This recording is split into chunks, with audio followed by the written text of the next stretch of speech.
ইন্টেনশনটা এটাই থাকে যে প্রত্যেকটা মানুষ ওখান থেকে শিখুক এবং বলুক যে কিভাবে প্রতিবাদটা করতে হয়, সে জানান দিক। তো মানুষ ভাবছে আসলে এখানে তো আমার কোনো কৃতিত্ব নাই।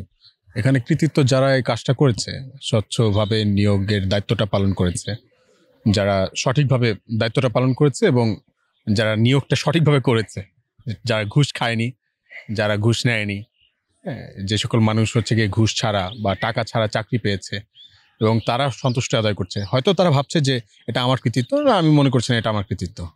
আমার কাজ ছিল যে মানুষের হয়ে কথা বলা, এবং মানুষের হয়ে কর্তৃপক্ষের দৃষ্টিটা আকর্ষণ করা, এবং আমার মনে হয় আমি সেটুকু কাজ আমি করেছি। আমার এখন দেখেন, প্রথম কথা হচ্ছে যখন কেউ ভাড়াটা দিয়ে দেয়, সামনে থেকে দিয়েছে, তখন তো খুব লজ্জা লাগে যে আমার ভাড়াটা কে দিল, কেন দিল, একটা কৌতূহল জাগে। সামনে গিয়ে জানতে চাই যে ভাই ভাড়াটা কেন দিলেন। তখন যে ভাড়াটা প্লিজ দিয়েন না, আমার ভাড়াটা আমি দিতে চাই, আমি বলি।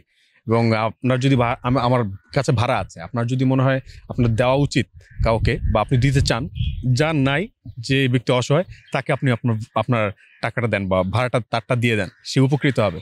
তখন সে যখন বলে যে ঠিক আছে, আমি তারটাও দিব, তোমারটাও দিব, কারণ তুমি আমার ছোট ভাই। কেউ বলে যে তুমি আমার ভাতিজা, হ্যাঁ, ভাতিজা কথা বলো না, চুপ থাকো, আমাদেরকে একটু দিতে দাও।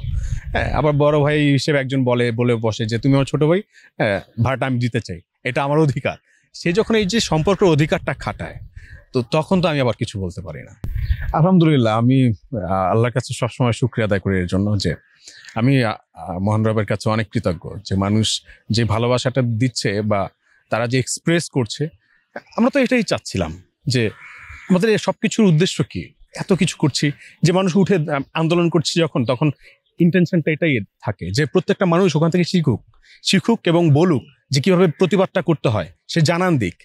আমরা যে এখন ভালোবাসা ছড়ানোর চেষ্টা করছি, ভালোবাসার কথা বলছি, ভালোবাসার গান গাইছি, আমরা এটাই চাই যে মানুষ আসলে এক্সপ্রেস করতে শিখুক।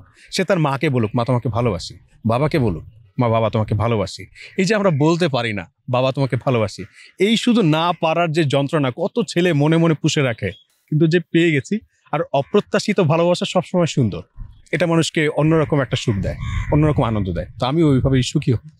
আচ্ছা, আপনারা হয়তো জানেন যে আমি এটা নিয়ে একটা সার্ভে করছি, আমি সবার কাছ থেকে জানার চেষ্টা করছি। তো অনেক রকম প্রতিক্রিয়া আসছে এবং মানুষ বলছে যে যদি এরকমটা হয়, যদি এরকম স্বয়ংক্রিয় অবস্থা বা স্বয়ংক্রিয় সিস্টেমের ব্যবস্থা করা যায়, তখন দেখা যাবে কি আমাদের জনবলের প্রয়োজন পড়বে না, অনেক বেশি টিটির নিয়োগ দিতে হবে না, এত কিছু প্রয়োজন পড়বে না।